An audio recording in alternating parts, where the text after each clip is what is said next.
Hello बच्चों, last lecture में हम लोगों ने मोल्स निकालने की अलग अलग मेथड्स पढ़ी थी, जिसमें आखिरी मेथड हमने आपको बताया था कि अगर किसी गैस का किसी गिवन टेम्परेचर और प्रेशर पे वॉल्यूम दिया हो तो किस तरह से नंबर ऑफ मोल्स निकालेंगे। उसमें हमने बताया था using ideal gas equation PV = nRT, right. उस पर हम लोग कुछ क्वेश्चंस करते हैं, देन इस चैप्टर में हम लोग आगे बढ़ेंगे।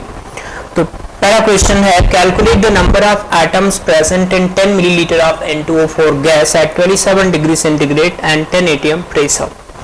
तो नंबर ऑफ एटम्स प्रेजेंट निकालना है, तो सबसे पहले हम लोग मोल्स ऑफ गैस निकाल लेते हैं। Moles equal PV upon RT। Pressure दिया हुआ है 10 atm, वॉल्यूम दिया है 10 मिलीलीटर, तो 10 इंटू 10 पावर माइनस 3 लीटर हो गया। डिवाइडेड बाय R को रफली हम लोग 1/12 यूज कर सकते हैं। एंड टेम्परेचर दिया हुआ है 27 डिग्री सेंटीग्रेड, इसको हम लोग कन्वर्ट कर लेंगे केल्विन टेम्परेचर में, 300 केल्विन आ जाएगा into 300, comes out to be 12 into 10⁻⁻³ मोल आ गए। मोल पता है, नंबर ऑफ मॉलिक्यूल्स निकाल सकते हैं। नंबर ऑफ मॉलिक्यूल्स हो जाएगा 12 into 10⁻³ into Na।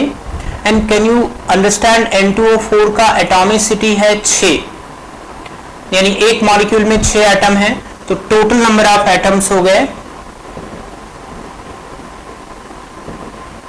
12 into 10⁻³ Na into 6, तो this comes out to be 7.2 Na, 7.2 into 10⁻² Na. Right? This is your final answer. Let's try another question. Calculate the weight of 30 ml of ethylene gas. Ethylene gas होता है C2H4 at 127 degree centigrade and 76 millimetre of mercury pressure. तो C2H4 दिया हुआ है, इसका molecular weight निकाल लेते हैं पहले। 2 इंटू 12 प्लस 4 इंटू 1, तो ये 30 आ जाएगा। टेम्परेचर दिया है 127 plus 273, comes out to be 400 kelvin. Pressure दिया है 76 millimetre of mercury column, that is 76 upon 760, that is 0.1 atm। and volume दिया है 30 ml, 30 ml हो जाएगा आपका 30 into upon 1000, that is 0.03 litre. तो सबसे पहले हम लोग नंबर ऑफ मोल्स निकाल लेते हैं। Number of moles equal PV upon RT। P दिया हुआ है 0.1, वॉल्यूम है 0.03, डिवाइडेड बाय R को हम लोग अगेन 1/12 ले लेते हैं, 1/12। एंड टेम्परेचर दिया है 400 केल्विन, तो ये हो गया आपका 0.36 इंटू 12 डिवाइडेड बाई 400। यहां से नंबर ऑफ मोल्स निकाल लिए हमने। मोल आ गया, हमें निकालना है वेट। तो weight of ethylene can be written as moles into molecular weight. Moles दिया है 0.36 into 12 upon 400 and molecular weight होता है 30। इसको आप लोग कैलकुलेट कर लीजिए, आंसर आ जाएगा। Coming to the next concept, Avogadro's law. Avogadro's law कहता है कि अगर अलग अलग गैसेस के इक्वल वॉल्यूम ले लें at same temperature and pressure, तो उन सभी में नंबर ऑफ मॉलिक्यूल्स बराबर होंगे। Remember, number of molecules not number of atoms. Number of molecules बराबर होंगे या नंबर ऑफ मोल्स भी बराबर होंगे, राइट। तो under similar conditions of temperature and pressure, equal volume of all gases contain equal number of molecules और moles but not the atoms. मतलब जैसे मैं नाइट्रोजन ले लूं, कार्बन डाइऑक्साइड ले लूं, हाइड्रोजन ले लूं, अगर इन सबका इक्वल वॉल्यूम होगा तो इसमें नंबर ऑफ मॉलिक्यूल्स सेम होंगे। 20 ml 20 ml 20 ml, तो इसके अंदर जो नंबर ऑफ मॉलिक्यूल अगर x है तो इसके भी मॉलिक्यूल x होंगे, इसके भी मॉलिक्यूल x होंगे, ठीक है। ये मॉलिक्यूल्स हो गए। अगर कभी यहाँ पे एटम्स निकालना हो तो कितने हो जाएंगे? x into 2, x into 3, x into 2 again. आप समझे मैंने क्या किया? नंबर ऑफ एटम्स निकालने के लिए एटॉमिसिटी से मल्टीप्लाई करते हैं। यहाँ एटॉमिसिटी 2 है तो मॉलिक्यूल्स को एटम में कन्वर्ट करने के लिए 2 से मल्टीप्लाई किया। यहाँ एटॉमिसिटी 3 है, 3 से मल्टीप्लाई किया। यहाँ एटॉमिसिटी 2 है, 2 से अगेन मल्टीप्लाई किया, राइट। तो इस तरह से यदि अलग अलग गैसेस के सेम वॉल्यूम लिए जाएं, यानी कि कुल मिला के बात यह है कि volume is directly proportional to number of moles और मॉलिक्यूल्स। और ये हमारा आइडियल गैस इक्वेशन भी यही बताता है। देखिए Pv इक्वल nRT, आपको पता है R एक कांस्टेंट है, टेम्परेचर और प्रेशर यदि मैं आइडेंटिकल ले लूं तो तीन चीजें कांस्टेंट हो गई P, R एंड T, तो can be write V is directly proportional to N। तो यही तो लॉ है ये कि जितना ज्यादा वॉल्यूम होगा उतने ज्यादा मोल्स होंगे, यानी उतने ज्यादा मॉलिक्यूल्स होंगे, यानी volume is directly proportional to number of moles. Clear? Let's try next question. 4 container contain hydrogen, helium, oxygen, ozone at same temperature and pressure. The ratio of their number of atoms present in the container of equal volumes. तो हमें इनके number of atoms का ratio निकालना है। Volume equal है, अगर volume equal है तो मोल इक्वल हो गए। लाइक हाइड्रोजन है, हीलियम है, ऑक्सीजन है, ओजोन है, ये हुआ गैसेस। इनके मॉलिक्यूल्स में मान लूंगा X है, ये भी X है, ये भी X है, ये भी X है, क्योंकि वॉल्यूम सेम है तो नंबर ऑफ मॉलिक्यूल सेम रहेंगे। इस बात से कोई फर्क नहीं पड़ता कि गैस कौन सी है, अगर वॉल्यूम सेम है तो नंबर ऑफ मॉलिक्यूल सेम रहेंगे, नंबर ऑफ मोल भी सेम रहेंगे। तो अगर मुझे एटम्स का रेशियो निकालना है तो it will be 2 into X, atomicity 2 है, ये 1 into X, ये अगेन 2 into X, ये 3 into X, तो रेशियो क्या हो गया 2:1:2:3। Coming to the next concept, relative density. Relative density क्या होता है? ये दो तरह से डिफाइंड है। Part A for solids and liquids. Solids and liquids के लिए relative density is the density of a substance with respect to density of water at 4 degree centigrade. So it is equal to density of a substance with respect to density of water at 4 degree centigrade. मतलब relative density, इसी को हम लोग specific gravity भी बोलते हैं। Solid और liquid के लिए रिलेटिव डेंसिटी ही स्पेसिफिक ग्रेविटी होता है। तो it can be written as density of substance divided by density of water at 4 degree centigrade. हम सबको पता है कि वाटर की डेंसिटी 4 डिग्री सेंटीग्रेड पे 1 ग्राम पर ml होती है। तो अगर मैं इसको ऐसे लिख दूं, density of a substance divided by density of water in gram per ml, तो यही रिलेटिव डेंसिटी या स्पेसिफिक ग्रेविटी के बराबर हो जाएगा। That means relative density is equal to density of a substance in gram per litre, right. तो किसी solid या लिक्विड के लिए रिलेटिव डेंसिटी या specific gravity is equal to, mathematically equal to density if density is expressed in gram per ml या gram per centimeter cube. For gases, relative density of a gas is defined as the density of a gas with respect to density of other gas. किसी gas का relative density with respect to other gas, देखिए solid और liquid का relative density हम लोग water के respect में निकालते हैं, लेकिन किसी गैस का रिलेटिव डेंसिटी किसी और गैस के रिस्पेक्ट में निकालते हैं। तो relative density of a gas is equal to the density of a gas with respect to density of other gas. तो relative density is equal to density of gas 1 upon density of gas 2, right. अच्छा, इसको हम लोग थोड़ा और manipulate कर सकते हैं। लाइक Pv इक्वल nRT में यदि मैं P को लिख दूं N/V/RT which is equal to W/M, N की जगह W/M लिख दिया, V into RT, weight upon volume को मैं डेंसिटी लिख सकता हूं, यानी dRT अपॉन M। तो Pm is equal to dRT लिख दिया। अब अगर मैं टेम्परेचर और प्रेशर को कांस्टेंट करूं, जो मैंने यहां पे किया, तो प्रेशर टेम्परेचर कांस्टेंट हो गया, R ऑलरेडी एक कांस्टेंट है, तो M directly proportional to D हो गया। इसका मतलब molecular mass of gas 1 divided by molecular mass of gas 2 is equal to density of gas 1 upon density of gas 2, यानी दो गैसेस की डेंसिटीज का रेशियो उनके मॉलिक्यूलर मास के रेशियो के बराबर होगा if temperature and pressure conditions are kept same. That means relative density can also be written as molecular mass of gas A, gas 1 divided by molecular mass of gas 2. Fine. Vapour density. Vapour density एक ऐसा term है जो सिर्फ gases के लिए आता है, नाम में ही वेपर है. तो vapour density of a gas is defined as the density of a gas with respect to hydrogen. That means vapour density can be written as density of a gas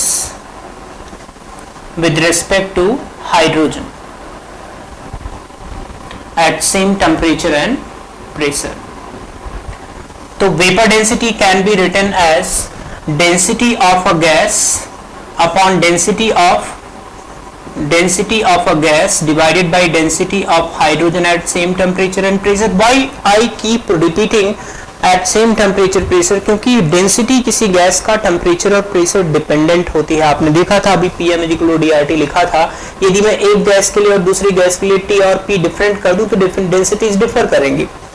तो vapour density is density of a gas upon density of hydrogen keeping same temperature and pressure. क्या मैं इसको लिख सकता हूं molecular weight of gas upon molecular weight of hydrogen, molecular weight of gas divided by molecular weight of hydrogen, and molecular weight of hydrogen होता है 2 is equal to vapour density. ये आपने पहले भी पढ़ा है कि vapour density is half of molecular weight. This is how it is actually derived. Calculation of molecular mass of mixture of gases. जैसे मान लीजिए मेरे पास 3 गैसेस हैं A, B एंड C और इनके मोल्स मुझे दिए हैं N1, N2 एंड N3 और इनका मॉलिक्यूलर मास है M1, M2, M3 और मुझे इसके मिक्सचर का मॉलिक्यूलर मास निकालना है. तो लेट्स सी कैसे निकालते हैं. देखो डेंसिटी क्या होता है. Density is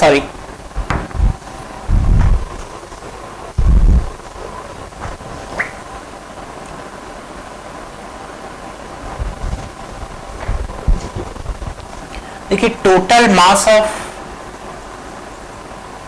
mixture is equal to mass of A plus mass of B plus mass of C. This is written as mass या weight of A, similarly mass of B and mass of C. अच्छा mass लिख सकते हैं moles into molecular mass. तो weight of A हो जाएगा या mass of A हो जाएगा moles of A into molecular mass of A, moles of B into molecular mass of B, moles of C into molecular mass of C. तो total mass मुझे पता चल गया N1 M1 plus N2 M2 plus N3 M3 मास आ गया. अच्छा मोल को मैं लिख सकता हूं moles of mixture is equal to mass of mixture upon molecular mass of mixture.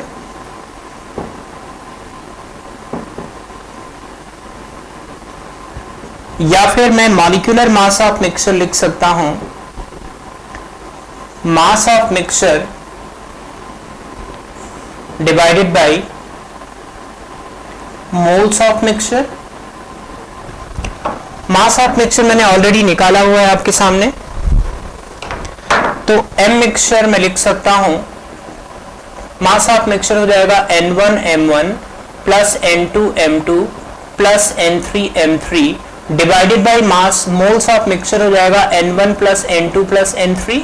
तो इस तरह से अलग अलग गैसेस के मोल दिए हों तो हम उसके मिक्सचर का मॉलिक्यूलर मास निकाल सकते हैं. So this is one formula for calculating molecular mass of mixture. इसको अगर मैं थोड़ा सा और एक्सपैंड कर दूं it can be written as N1 upon N1 plus N2 plus N3 into M1 plus N2 upon N1 plus N2 plus N3 into M2 plus N3 divided by N1 plus N2 plus N3 into M3. Can you understand N1 upon N1 plus N2 plus N3 क्या है? मोल का fraction. यानी moles of A gas divided by total moles of mixture. तो इसको मैं लिख सकता हूं x1m1 plus x2m2 plus x3m3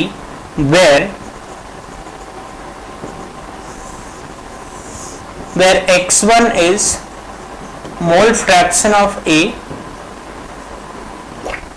x2 is mole fraction of B and x3 is mole fraction of C, right? तो इस तरह से अगर मोल्स दिए हो या मोल का फ्रैक्शन दिया हो, आपको पता है x1 plus x2 plus x3 will be 1 because it's a fraction, total सभी का मोल फ्रैक्शंस का सम 1 होगा। तो अगर x1 x2 x3 दिया हो तो हम लोग डायरेक्टली इस तरह से लगा के भी मिक्सचर का मॉलिक्यूलर मास निकाल सकते हैं। कभी कभी ऐसा भी होता है कि मोल का नंबर देने की बजाय मोल का परसेंटेज दिया होता है। तो if percentage of moles are given, मान लीजिए A का मोल परसेंट है लेट्स से x, B का मोल परसेंट है y, C का मोल परसेंट कितना हो जाएगा 100 माइनस x माइनस y। अगर मैं मान लूं कि गैसेस केवल ABC 3 ही हैं, तो अब हम लोग सिंपली जो मोल परसेंट दिया है इन्हीं को मैं मोल मान लूंगा। तो डिनोमिनेटर में जो N1 plus N2 plus N3 है वो कितना आएगा 100। अगर मैं इन्हीं को मोल मान लूं तो x A गैस के मोल, y गैस के मोल, B गैस का mole y and C gas का mole 100 minus x minus y, assuming total mole is going to be 100। तो क्या फॉर्मूला लगेगा, molecular mass of mixture is equal to x into m1 plus y into m2 plus 100 minus x minus y into m3 divided by 100। यहां से भी निकल आएगा, कभी कभी मोल का फ्रैक्शन की बजाय मोल का परसेंटेज दिया होता है। क्लियर। पॉइंट नंबर 2, कभी कभी मोल परसेंटेज की बजाय वॉल्यूम परसेंटेज दिया होता है क्वेश्चंस में। तो क्या ऐसा पॉसिबल है कि मैं मोल परसेंट की जगह वॉल्यूम परसेंट यूज कर लूं? Of course yes, because mole is directly proportional to volume at a given temperature and pressure. तो जो मोल का रेशियो होगा वही वॉल्यूम का रेशियो होगा, जो मोल का परसेंटेज होगा वही वॉल्यूम का परसेंटेज होगा। But remember, weight percent can not be used in place of mole percent. Clear. तो पॉइंट 2 में लिख सकते हैं, if volume percentage can be used in place of mole percentage while calculating molecular weight of mixture of gases, right? तो मोल percentage की जगह पे हम लोग वॉल्यूम परसेंट यूज कर सकते हैं, but remember weight percent can not be used क्योंकि weight is not directly proportional to moles. वो एक गैस के लिए हो सकता है, लेकिन अगर अलग अलग गैसेस के लिए बात करेंगे तो नहीं होगा। Let's try a question. Air contains 79% by volume of nitrogen, 20.9% by volume of oxygen and 0.1% by volume of carbon dioxide. Calculate number 1 molecular weight of air and vapor density of air. तो चलिए एक बार आप लोग try कीजिएगा, उसके बाद solution देखिएगा। तो क्योंकि वॉल्यूम परसेंटेज दिया हुआ है, we can directly use the formula for calculating molecular weight of mixture. तो एम मिक्सचर, एयर को हम लोग मिक्सचर मान लेते हैं, तो molecular mass of air assuming it's a mixture 79 into 28 plus 20.9 into 38, 28 molecular weight of nitrogen. कभी कभी ये डालते वक्त एक गलती और कर देते हैं बच्चे कि यहाँ 28 के बजाय 14 लिख देते हैं। मॉलिक्यूलर वेट जहां लिखना होता है वहां एटॉमिक वेट लिखते हैं। ऐसे ऑक्सीजन का जहां पे 32 लिखा हुआ है वहां पे 16 लिख देते हैं। तो जस्ट रिमेंबर, ऑक्सीजन नाइट्रोजन यहाँ पे गैस है और गैस O2 एंड N2 होता है, O और N नहीं होता है। तो you need to put the correct molecular weight plus 0.1 into 44, CO2 का मॉलिक्यूलर वेट 44 आप निकाल सकते हैं, divided by 100, right. This will रफली कम्स आउट टू बी 28.8। तो वेपर डेंसिटी कितना हो जाएगा, molecular weight by 2, 28.8 by 2 that is 14.4, right. Okay, let's try this second question. इसके अंदर डेंसिटी दिया हुआ है ड्राई एयर का, जिसमें सिर्फ ऑक्सीजन एंड नाइट्रोजन है। डेंसिटी पता है, प्रेशर पता है, टेम्परेचर पता है और परसेंटेज वेट पूछा है। तो लेट्स ट्राई। एक मैंने फार्मूला अभी थोड़ी देर पहले बताया था, PM is equal to DRT, जहां पे डेंसिटी ग्राम पर लीटर में होता है, क्योंकि ये पीवी टू एनआरटी से डिराइव किया था और पीवी टू एनआरटी में नॉर्मली हम लोग वॉल्यूम लीटर में लेते हैं। तो यहां से मॉलिक्यूलर वेट हो जाएगा डीआरटी अपॉन पी। डी आपको दिया है, आर आपको पता है, टेम्परेचर हो गया 300 केल्विन एंड प्रेशर है 740 डिवाइडेड बाई 760 एटीएम। ये सारी वैल्यू अगर मैं यहाँ पे डाल दूं 1.15 into 0.0821 into temperature 300 divided by P, that is 74 divided by 76, this comes out to be 29.09, यानी ड्राई एयर का मॉलिक्यूलर वेट मुझे पता चल गया। ठीक है, अब हम लोग मान लेते हैं let percentage by weight of nitrogen is equal to X. तो ऑक्सीजन का हो जाएगा 100 माइनस एक्स, तो mole of nitrogen is x upon 28, mole of oxygen is 100 minus x divided by 32, and I can write molecular weight of mixture is equal to total mass divided by total mole. Can you understand this formula? Moles is equal to होता है mass upon molecular मास, तो molecular मास हो जाएगा total mass upon total moles. Molecular mass of mixture मैंने 29.09 निकाल दिया है, total mass हमने 100 मान लिया, अगर मैंने परसेंटेज माना है x मैंने परसेंटेज माना तो टोटल मास हमने 100 मान लिया, और अगर टोटल मास मैंने 100 मान लिया तो टोटल मोल हो जाएंगे x upon 28 plus 100 minus x upon 32, right. आप इसको सॉल्व कर लीजिए, x की वैल्यू 70.02% आ जाएगी। क्लियर? तो this way you can calculate percentage wait. Percentage volume दिया हो तो directly molecular mass of mixture में लगा सकते हैं, लेकिन अगर परसेंटेज वेट दिया हो तो इस तरह से, right. Try one more question. 25 liter vessel contain 20 gram of an ideal gas X at 300 Kelvin at a pressure of 1 atm and 20 gram of ideal gas Y is added. Total pressure becomes 3 atm. Further 20 gram of ideal gas Z is added. Pressure becomes 7 atm. Calculate molecular weight of X and average molecular weight of the mixture. Okay. तो हम लोग अलग अलग gases का molecular wait निकालने के लिए PV को एनआरटी लगा देते हैं। टेम्परेचर दिया है 300 केल्विन, तो फॉर गैस ए, एक को ए मान लेते हैं, नहीं दिया हुआ है, एक को एक्स मान लेते हैं, एक को वाई, एक को जेड दिया हुआ है क्वेश्चन में ही। तो for X I can apply PV to NRT. P दिया है 1 atm, वॉल्यूम है 25, एन हो जाएगा W by molecular mass of A, m1 मान लेते हैं, आर इंटू टी। तो 1 into 25 is equal to W 20 gram है, m1 मुझे निकालना है, R की वैल्यू 1/12 ले लीजिए, टेम्परेचर है 300, तो ये आपका हो जाएगा m1 इज इक्वल टू 20। पहला आंसर m1 आ गया। Y के लिए सेम चीज अप्लाई कर दीजिए, PV is equal to nRT, W by mRT, इस बार m2 मान लीजिए। इस बार प्रेशर है कितना? 3 एटमॉस्फेयर सेकेंड गैस यानी Y गैस डालने के बाद टोटल प्रेशर होता है 1 एटमॉस्फेयर गैस ए की वजह से है, 3 एटमॉस्फेयर ए और बी दोनों की वजह से है, और प्रेशर हमेशा एडिटिव होता है, तो केवल Y की वजह से प्रेशर कितना होगा? 3 माइनस 1 यानी कि 2 एटमॉस्फेयर। तो 2 इंटू वॉल्यूम अगेन 25, कंटेनर का वॉल्यूम फिक्स रहता है, is equal to 20 divided by m2, R की वैल्यू 1/12 इंटू 300, अगेन 25 कैंसिल्ड, तो m2 की वैल्यू आ गई 10। सेम वे Z के लिए हम लोग PV को nRT लगाएंगे, अगेन W बाई m3RT। अभी गैस A डाला, प्रेशर 1 था, B उसी में ऐड किया, टोटल प्रेशर 3 हुआ, फिर C डाल दिया तो प्रेशर 7 हो गया। तो गेस कीजिए केवल C की वजह से प्रेशर कितना होगा? 7 माइनस 3 यानी कि 4 atm। तो 4 into 25 is equal to W 20 upon m3 into 1/12 into 300, तो ये आपका आ गया m3 इज इक्वल टू 5। अब मुझे मिक्सचर का मॉलिक्यूलर मास निकालना है, तो सिंपली फार्मूला अप्लाई कर देंगे। Molecular mass of mixture can be written as total mass of mixture upon total mole of mixture. लिख सकते हैं।